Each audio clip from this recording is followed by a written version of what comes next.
Leitura do livro dos Números. Naqueles dias, os filhos de Israel começaram a lamentar-se, dizendo: Quem nos dará carne para comer? Vem-nos à memória os peixes que comíamos de graça no Egito, os pepinos e os melões, as verduras, as cebolas e os alhos. Aqui nada tem gosto ao nosso paladar, não vemos outra coisa a não ser o maná. O maná era parecido com a semente do coentro e amarelado como certa resina. O povo se dispersava para o recolher e o moía num moinho ou socava num pilão. Depois o cozinhavam numa panela e faziam broas com gosto de pão amassado com azeite. À noite, quando o orvalho caía no acampamento, caía também o maná.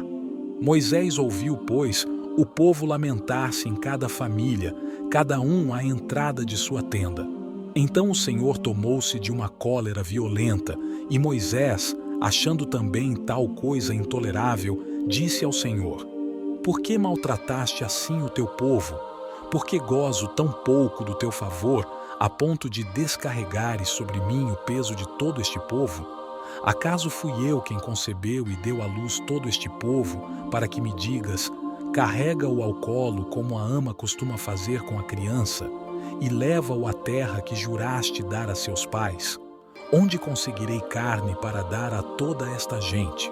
Pois se lamentam contra mim, dizendo: dá-nos carne para comer. Já não posso suportar sozinho o peso de todo este povo. É grande demais para mim. Se queres continuar a tratar-me assim, peço-te que me tires a vida, se achei graça a teus olhos, para que eu não veja mais tamanha desgraça. Proclamação do Evangelho de Jesus Cristo segundo Mateus. Naquele tempo, quando soube da morte de João Batista, Jesus partiu e foi de barco para um lugar deserto e afastado. Mas quando as multidões souberam disso, saíram das cidades e o seguiram a pé. Ao sair da barca, Jesus viu uma grande multidão, encheu-se de compaixão por eles e curou os que estavam doentes. Ao entardecer, os discípulos aproximaram-se de Jesus e disseram: Este lugar é deserto e a hora já está adiantada. Despede as multidões para que possam ir aos povoados comprar comida. Jesus, porém, lhes disse: Eles não precisam ir embora. Dai-lhes vós mesmos de comer. Os discípulos responderam: Só temos aqui 5 pães e 2 peixes. Jesus disse: Trazei-os aqui. Jesus mandou que as multidões se sentassem na grama. Então pegou os 5 pães e os 2 peixes, ergueu os olhos para o céu e pronunciou a bênção. Em seguida partiu os pães e os deu aos discípulos. Os discípulos os distribuíram às multidões.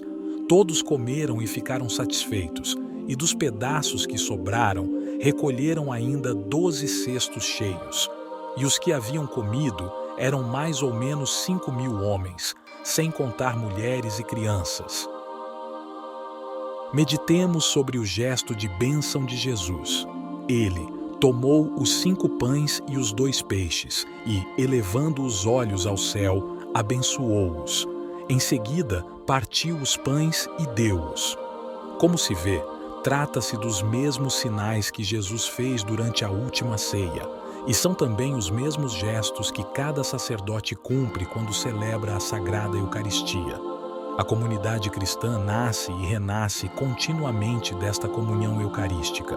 Por isso, viver a comunhão com Cristo é totalmente oposto ao permanecer passivo e alheio à vida de todos os dias, mas, ao contrário, insere-nos cada vez mais no relacionamento com os homens e as mulheres do nosso tempo, para lhes oferecer o sinal concreto da misericórdia e da atenção de Cristo. Enquanto nos alimenta de Cristo, a Eucaristia que celebramos também nos transforma gradualmente em corpo de Cristo e alimento espiritual para os irmãos. Audiência Geral de 17 de agosto de 2016.